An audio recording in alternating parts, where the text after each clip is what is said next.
latest data from the Canadian Real Estate Association indicates that we may have turned the corner in home sales and prices. Now, depending on which side of the coin you're on, if you're selling, you're feeling pretty good. You're feeling pretty confident you can get what you're asking for and more. If you're a buyer, you're probably pulling your hair out, dealing with multiple offers, being outbid, watching your purchasing power drop as interest rates start to climb. Now, perspective is everything.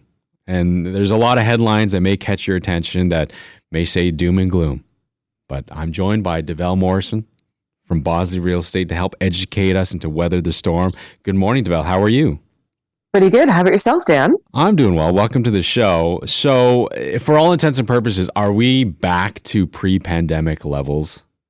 No, we're not quite there yet. I mean, the prices are still down from where they were a year ago. They're certainly trending up, but something that you said earlier about, if you're a seller, you're sitting pretty. I would say not so fast. Some sellers are sitting pretty, but I think with some sellers, you can also ask for too much money. Mm-hmm. There's certainly some houses out in the market right now where perhaps they didn't get what they want on offer night, so they've went and repriced the house higher at the price that they actually do want, and now that property is just sitting. So, I always like to say buyers are not stupid. Buyers do their research. Buyers look and see what the last comparable is, and they're not going to overpay for a property. And so sellers also have to keep that in mind, that buyers are out there doing their research. And so they know if they're spending too much for something, and they just won't do it. And they'll just sit and wait for that property to, for that seller to finally wake up and drop the price. Yeah, and sometimes it could be a double-edged sword. Like I've seen instances where sellers will purposely drop the price lower than our market value, hoping to get a competitive offer situation, but sometimes it can backfire. Absolutely. But I mean, that is the pricing strategy with pricing for multiple offers. You price it much lower than it's worth in order to get in a number of offers. So then that way you can drive the price up. I mean, there's lots of people who hate that concept, but the reality is if you're a seller, you want the most amount of money possible for your property. Obviously, if you're a buyer, you want to pay the least amount of money as possible. So it just depends on which side of the fence you're on, right? Yeah, for sure. Now, as things start to heat up in the Bank of Canada, and they're watching the inflation rate right now, which they say is creeping a bit higher, but they're watching it and rumors swirling that there might be another price hike down the road. What would you say to folks who are making some decent money, have substantial savings, but continue hitting a wall when it comes to entering the Toronto real estate market? Well, I think you have to be stealth. So, what I say to buyers is, dot all your I's, cross all your T's, meet with that mortgage broker so that you know exactly what you can afford, so that when you're placing in that offer, you can place in an offer without finance conditions. But I will also say to buyers, make sure you're actually looking for something that's in your budget. I find most buyers I work with, regardless of their budget, everybody has champagne tastes on a beer budget, right? Yes, absolutely. So you kind of need to like what's actually in your budget. If your budget is $1 million, you can't like all the 1.1 and 1.2 million places and wonder why you're never getting those, because you're simply not looking at what's in your budget. Or your or your max offer is the lowest going into it. Exactly. You're not going to get it. So you do have to be realistic with, okay, if my budget is $1 million, I need to maybe like properties that are priced at $950 or $900,000 or $850,000, so that when there is an offer night, I actually have a chance of satisfying my needs. So there's a lot of conversation right now because we are, of course, in election season with the Toronto mayoral race. And one of the big hot ticket issues is affordable housing. Now, I hate to put you on the spot, Davelle, but if you're running for mayor, how would you address housing crisis that many folks are facing with high rent and the inability to enter the housing market? Wow, that's quite the question. Right? So I guess the first thing that I would do if I were mayor I would get a group of people around a table to talk about it. So I would get mental health experts, I would get social workers, and I would get developers sitting all around the table. And then I would get the City of Toronto's land trust people who know what properties the City of Toronto actually owns that they could be giving up to a development to create more affordable housing. But I would also have perhaps maybe some of the TCHC people there. So that's the Toronto Community Housing Corporation, as well as some key planners in the room as well, Hmm. so that everybody can be realistic about what can actually be built, and what can actually be done with the properties that the city owns. Because we are at a crisis point, and unless we get everybody sitting around the table together, we're just not going to figure this out. I think the challenge is we're operating like housing as a silo all by itself, but social work, mental health, all of this is together. 100%. I agree. There needs to be more done, and there's only so much that people are making, and rent continues to go up, mortgage rates continue to go up. So there's only one finality in all of this. So we'll come back because I want to pick your brain about another big story that happened this week with Peel Region Sure. deciding that they are going splitsies and deciding like, all right, I'm going to do my own thing, you do your own thing. But there are implications, and we'll talk about that more coming up with Davelle Morrison from Bosley Real Estate on This is Toronto This Weekend on 640 Toronto. Welcome back to Toronto This Weekend. Dan Chen in for Maggie John this morning. I'm joined by Davelle Morrison from Bosley Real Estate. Now, but Davelle, before we dive into Peel Region, let's just wrap up our discussion about affordable housing. I was just reading an interesting article from CBC talking about food insecurity and how people have been visiting food banks even more so since the pandemic. It's nearly tripled since the start of the pandemic. And there's a direct link from food insecurity and affordable housing. Absolutely, sure. I mean, and we have all seen that the food costs are extremely high, interest rates are high, so people's mortgage payments are high. But I also think it's sad that we're seeing that the grocery chains are recording record profits while people are starving. I mean, Yep.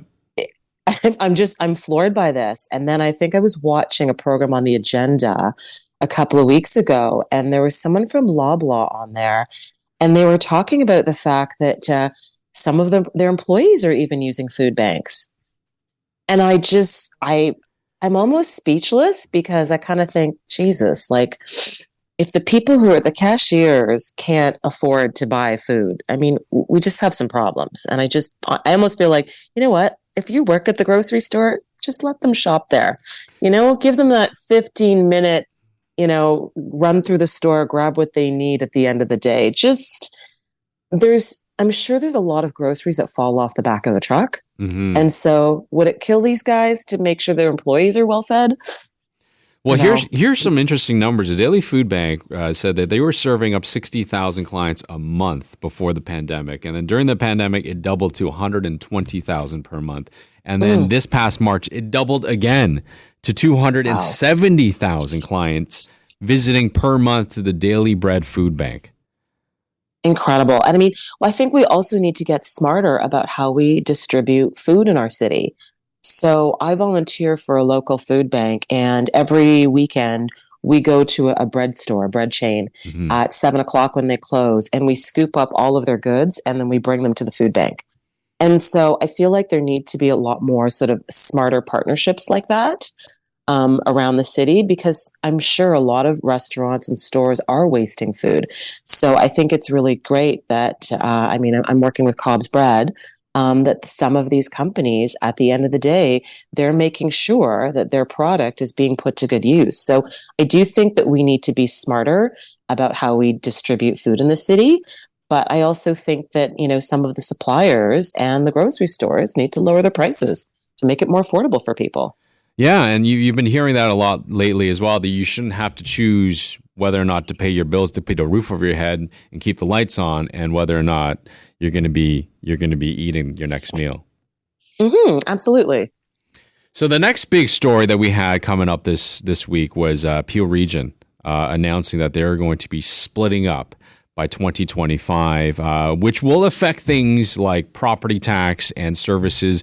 What are you hearing on your end, Davelle, that will, what are some of the implications that this split will affect real estate markets in Mississauga, in Brampton, and Caledon moving forward? Well, to be honest, I haven't really been following this story that closely.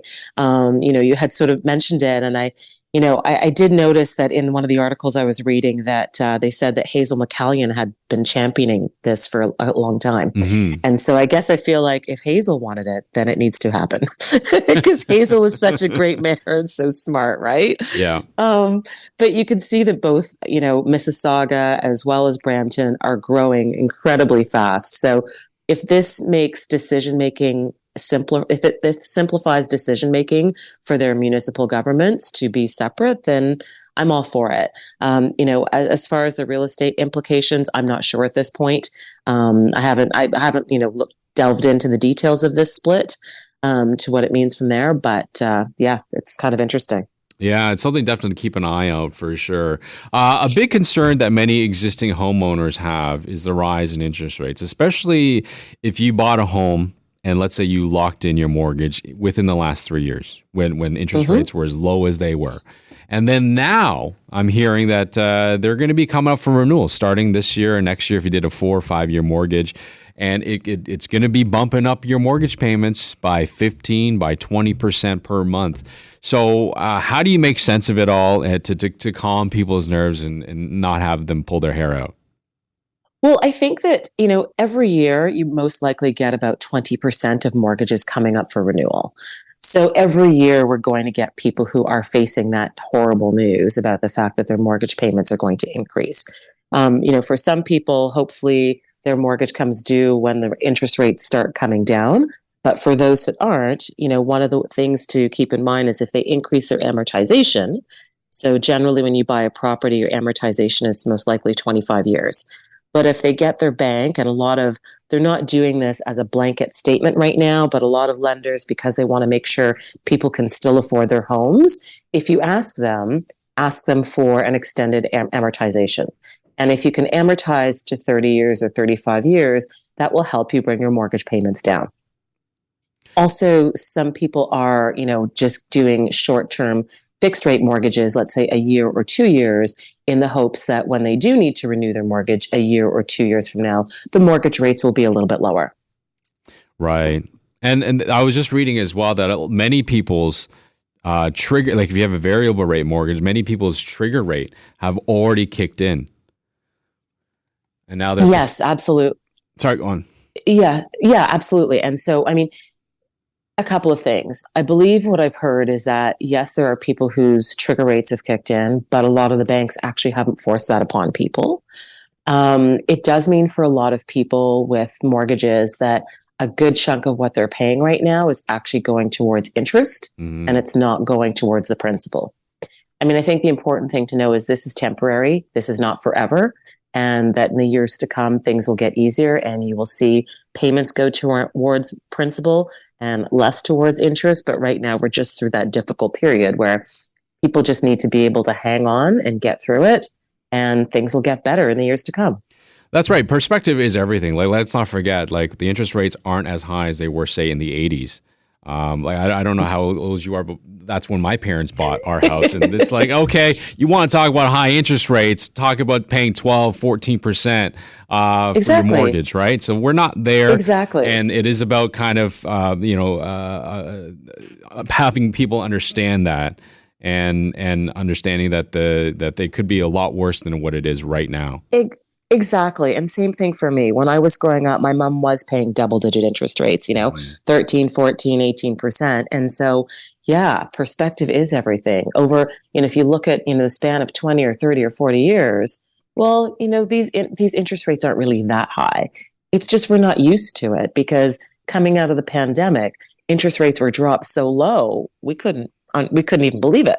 Mm-hmm. But we don't know what the future holds, but, I do think people just need to hang on. Things will get better. Interest rates will go down one day. They just will. Speaking of the crystal ball and seeing things for the future, what do you think is going to be happening with the Eglinton LRT? Oh, my God. When is that going to be opening? I was just reading an article that said something to the effect of like the Roman Colosseum was built in less time than the Eglinton LRT. Yeah. That's I mean, so I live at Yonge and Eglinton. So this pains me. It personally pains me driving around the chaos of the LRT. But I think it's sad that, yes, that same article said these are the things that were built faster than the Eglinton LRT. In addition to the Roman Colosseum, you've got the CN Tower, landing a man on the moon, the Panama Canal, the Hoover Dam, the tunnel, and Highway 407 were all built faster than the Eglinton LRT. And I think what's scary about this is that we are closing down Queen Street right now and telling people that it's only going to be 4 years. Mm-hmm. I don't believe these guys for a minute. And so I don't think that they should be starting any more construction on and closing down Queen Street and inconveniencing people's lives until they get the Eglinton LRT figured out. Absolutely. The thing about this whole story that boggles my mind is that they are now going back into job sites that they already built and that they already worked on just to redo the work, apparently because the material wasn't good or up to par to standards. But it's incredible how much money has been wasted and how much time has been wasted on this thing. And like you said, there's no end in sight. We don't know what's going to happen. They're probably going to build another Roman Colosseum before the Eglinton LRT is up and running. Exactly. And how many more businesses are going to be hurt by this kind of construction? Which takes me going forward to Queen Street and what's happening now. And I just think, you know what? Can we just not take our past experience and learn from the future? And I think, why are we so incompetent? I go to cities around the world, Bangkok, everywhere, and they can build subways so fast. What's wrong with us? They could build cities. Right? They could build cities in months. Exactly. You go to places Why can't we do this? If you go to places like Asia or Europe, they will build skyscrapers and they will build city blocks within months. Now, I don't know if that's the code, but I'm just saying they could get it done and they could do it quickly. Exactly. And I mean, to your earlier point, there's a list of apparently 260 deficiencies on what's been built. So that's what needs to get fixed before they can open up. And yeah, like I said, living in Midtown Toronto, this is painful. Oh my God. Jesus, when will they get their act together? Yeah, exactly. Well, Davelle, that's all the time we have today. Thank you so much for your time. Really appreciate it. I hope you're able to get around Yonge and Eglinton this long weekend, despite all the construction and what's happening with the LRT. Great. Thanks so much.